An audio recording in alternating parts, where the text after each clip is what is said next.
Hi everyone, I'm back with another painting today and I'm looking forward to showing you how to paint a squirrel. So let's go ahead and talk about the materials that you need. Just simple watercolor paper, which I have here, and simple watercolor sets. I have a couple different brushes. I have a flat brush and I have a round brush, but it doesn't matter what kind of brush you use. And you need a Sharpie and a little jar of water. And then I'd like to also show you today we're going to be adding some Douglas maple leaves into our painting. So here's a Douglas maple leaf, and you can see it has one main lobe, two on each side, and then down here you also have two small lobes. And if you look at the maple leaf, it has symmetry. If you draw a line down the center, you'll see it's the same on both sides. So when we're drawing our leaves today, we'll be thinking about making them symmetrical by doing the middle lobe, then the side lobes, and then those little bottom lobes. So there's really 1, 2, 3, 4, 5 lobes on there. And squirrels really like maple leaf seeds, and I have a big maple leaf tree in my yard, so I thought it would be fun to add that today. I also would like to show you a short little video of an eastern gray squirrel, so you can see how cute they are. You can see the coloring. There's a lot of gray. This is a really common type of squirrel in this area. And they have a little bit of brown on the side of the face. You'll see there's a lot of white also mixed in and a white belly. Let's take a look at another. I have another little picture of some photos of eastern gray squirrels. So you can see those. So again, you can see there's a little bit of that light brown on the side of the face, white little ring around the eye, some gray, a little bit of black sometimes in the fur as well. And there are about 5 main kinds of squirrels around here. We have the eastern gray, the western gray, a red squirrel, a flying squirrel, which is really cool. They only come out at night, and the Douglas squirrel, which is a smaller squirrel. Okay, let's go ahead and get started. So today when we start this painting, let me put my other one over here, we're going to start with the face. And they have a nice curved little face there. We're going to have a nose right at the tip. And then coming back, let's add one ear, second ear, and then we're going to go around and make a nice curved body here, the back of the body. And we have this curved part to show the back leg, and then around a little bit there for the foot. And then up here I'd like to show 2 clasped little hands holding something delicious to eat. And here we can show the belly and another little foot coming out here. That's the main shape of the squirrel's body. And then we're going to come back in and add that cute little almond shaped eye that has a nice little ring around, a white ring around it. And then let's add a couple little whiskers, 2 to 3 whiskers. And the part that really makes a squirrel look like a squirrel is that awesome bushy tail at the bottom. And there's our squirrel body. Now I'd like to show the squirrel sitting against a tree trunk. And I'd also like to show the branches that it's sitting on nice and sturdy and large enough for a squirrel. So it's going to look like a large branch here. And a very large trunk. We only see a little bit of the trunk. And we'll see some more of this trunk coming up the side, and then we'll stop right there. Now from here, we're going to go ahead and add in some of those gorgeous maple leaves that we saw. So we're going to start with that front middle lobe and try to create some symmetry by doing each lobe separately.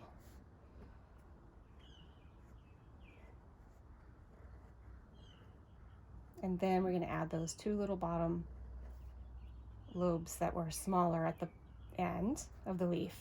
And there's the veins. And there we have one nice maple leaf. And then I'd like to show another maple leaf, maybe going a slightly different direction this time. You'll notice it is interesting trying to draw them in different directions. Can be a little bit challenging, but fun. Fun little puzzle for the brain.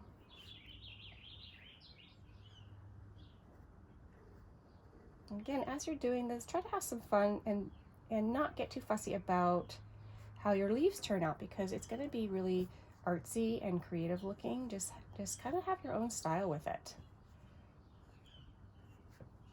And then I'd like to turn another leaf, maybe going more in the upward direction.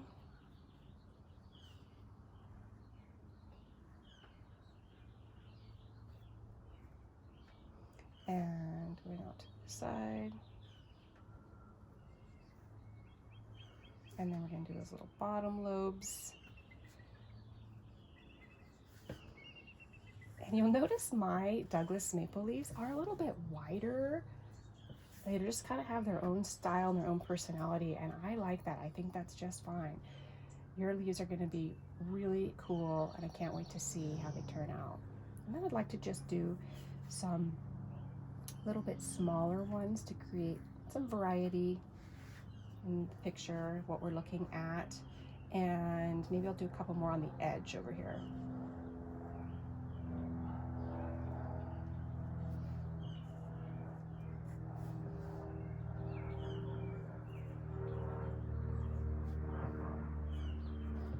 Smaller ones, and I kind of want to add one more today. I'm feeling really in the leafy mood.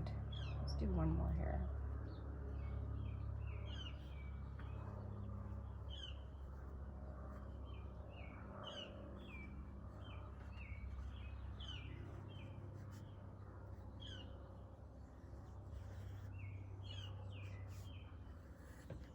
Right, we've got lots of leaves going in different directions, which is fun to see. And then I'd like to think about, how do I want my branches to connect to these leaves? I may have my branch kind of swoop over the top of these, but then even maybe come through and pop out on the other side. That could be interesting. And then maybe here we have a smaller, tinier branch that comes out, allowing these little leaves to connect to that. It's really up to you. You get to be creative here with how you want your branch to look, how you want it to connect to the rest of the tree. And I'm just going to let that line go all the way up to the top of the paper. And then here, this is fun, I can make another little branch to connect to this one. And I can think, do I want to have another branch that comes off right here? Could I have had maybe another branch that comes through this way and connects off to this one? And this one's kind of hanging out on its own right now. Maybe it has like a branch that's coming off of the main one here. And then this one is just going to connect up like that. All right. And then we have these two last ones to connect. Now we have leaves and it's time to paint. So I'd like to start with making sure that I have enough moisture in my paints. I've got black, white that I want to use today. I want to use a little bit of this orange, get that ready. And I want to use a little bit of this yellow, it's nice and wet. And to start with, I'm going to paint in some white on the squirrel because I know that underneath the fur there's a lot of white showing through. So I'm going to leave the belly white. Whatever colors I put on top, there'll be some white that will mix in, and that will be kind of interesting to see how that looks. I'd like to take the black, I'm going to mix it up on the top of my tray. Actually, I think I just got brown accidentally. Let me go back and get black. There we go. I'm going to mix it on the top of my tray, clean my brush. I'm going to add a little bit of white in. And I'm going to make some gray to put on my squirrel. I'm going to start with a little gray up here. And I'm going to add some gray on the body, and I'm making brush strokes that are showing texture. Hopefully. There we go. I have a lot of water on the top part, so I'm going to dry my brush off a little bit. I might just pull a little bit of that off, because remember how you can actually just pull off paint as well if your brush is drier. And go back to my grays and add in some strokes on the tail. Really liking that. Nice gray color. And then I'm going to think about that lighter color that I wanted along the face. And I'm going to add a little bit of orange in here, kind of a browny orange. And let that mix in. And you know there's also a little bit of that orange in the fur, so just put a little bit in. And then I'm going to go back and maybe get this time a little bit of that darker brown. Add a little bit of that in as well, because we could see that there was gray and brown mixed together.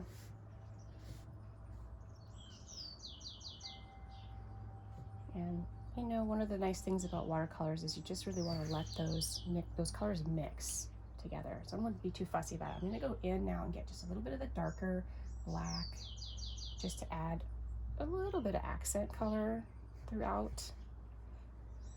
Maybe along this front part of the body.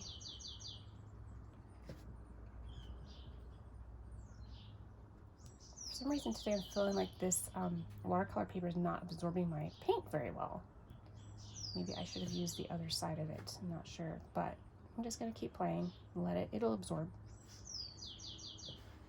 Fun thing about watercolor is it is always kind of a surprise when it starts to dry, it changes, and I always find that I like it more as I just let it do its own thing. So I'm going to let that sit because I really like that there's some variety in the color. I don't want it to be all the same. I want to show that the fur has some texture and that there's some other colors in the fur. So now I'm going to go up. I think I'm going to use a little bit bigger brush for the trunk, the tree, and I'm just going to apply like straight brown onto that, onto the trunk. Yeah, you can see it's really resisting. This is interesting. This watercolor paper is resisting my paint, but it's actually giving a nice texture to the tree. It's giving a little bit more of a bark texture. So this is an interesting idea. If you wanted to rub a little bit of a white crayon on your tree before painting, you could get something similar, this resist effect, which I'm thinking is working to my advantage right now. It's giving me some good texture.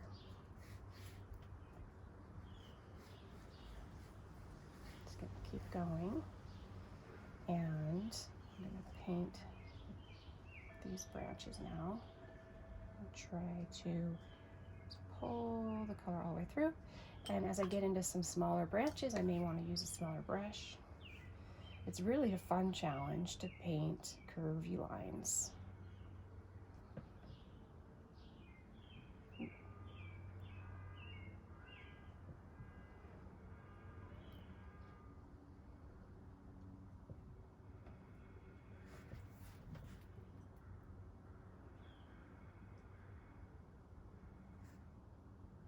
Okay, I'm just pulling that through, and I can continue to go back and add more if I want it to be darker. Now when I'm looking at this, I'm thinking to myself, now normally a tree has brown bark, but a maple tree has a little bit more of a grayish kind of bark. So I'm just going to go back in. I'm going to add some of my gray that I made earlier. I'm going to add a little more white. And I'm just going to layer a little bit more color on top that is a gray. And this is giving interesting texture too. Really like how that's looking. Making this paint that I'm putting on top a little drier. So it's making a little more of a textural look to it. It's very cool. I'm liking this a lot. I can go back in, put some gray on there.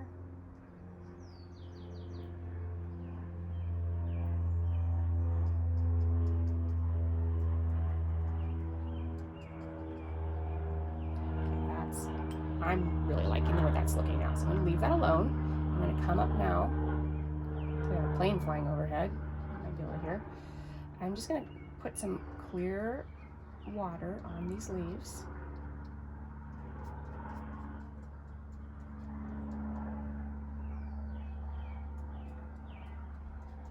Because I really like the way it looks when the colors mix together. And then I'm going to come back in with a little bit smaller brush. I'm going to go to my nice bright green, which is actually a very yellowy green. Touch in there and just touch the colors on, kind of blot them on, let them mix a bit. I'm not trying to be too controlling about where the paint goes because I want it to have a watercolory effect of mixing. And one of the reasons I'm using this light bright green, yellowy green, is because when leaves first come out on a tree, you'll often notice they are a lighter, brighter color. This is showing signs of those first spring green leaves. And it's also a nice contrast to have a bright leaf color against this browny gray of the tree.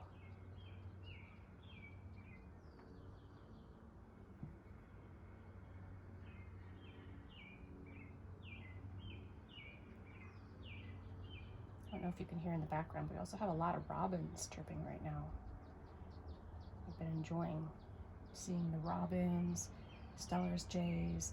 We also have a squirrel that's been kind of running around in our backyard lately. Some of you may know the story of Palantine, the squirrel that my husband and I rescued. It was a little baby squirrel that Jeff found when he was on a walk one night, and we could not find the mother, and it was getting late, and we decided we needed to take it in for the night.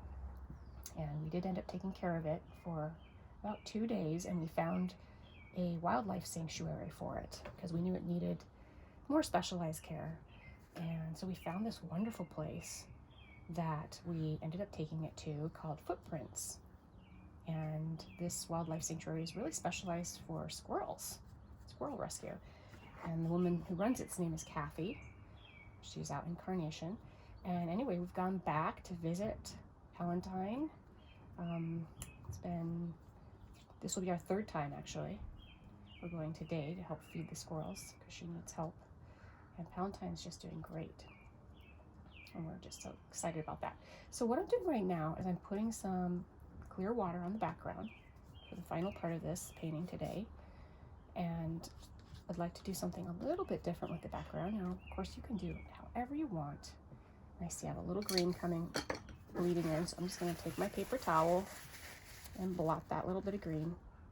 Bring that off of the paper. But I thought it'd be fun today to do a little bit of yellow and make it kind of a bright morning kind of sky. And that's a lot of yellow, so I'm going to thin that out with some clear water. If you find your colors a little too strong, just go ahead and thin it out. I'm also being careful not to touch the wet areas that are still drying on my painting. I'm trying to be careful to kind of go around those areas. Gonna bring some yellow in.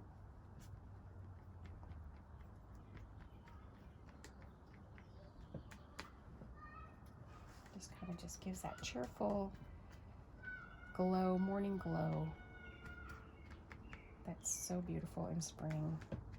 These new leaves, and thinking about all the animals that are out early in the morning, chirping, looking for food. Such a peaceful time to go outside and listen. All right, I'm being careful not to touch too much into these areas that are still drying, but I can come back later and do more there. And then I'm just gonna add a little more water down here, a little bit of the yellow.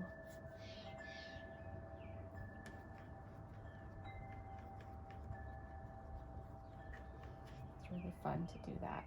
You know, when you think about a morning sunrise too, there's other colors that you might see. So if you wanted to get creative, you might even add like a tiniest little bit of red. I don't want to get too much, but I might tap a little tiny bit of red in here. And if it's light enough, you can just smooth it right in.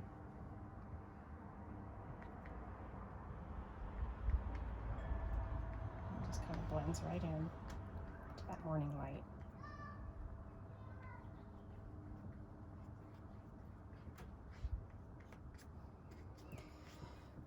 Okay, we're just about done here. You can keep adding color, or you can just leave it very light. I'm really liking the way that's looking. I think I'm going to stop right there. All right, everybody, I hope that you really enjoy trying this out, and I hope you enjoy just paying attention and observing what kind of animals are in your neighborhood right now in spring and what kind of leaves are coming on the trees. That's all for now, and we'll see you again soon. Bye.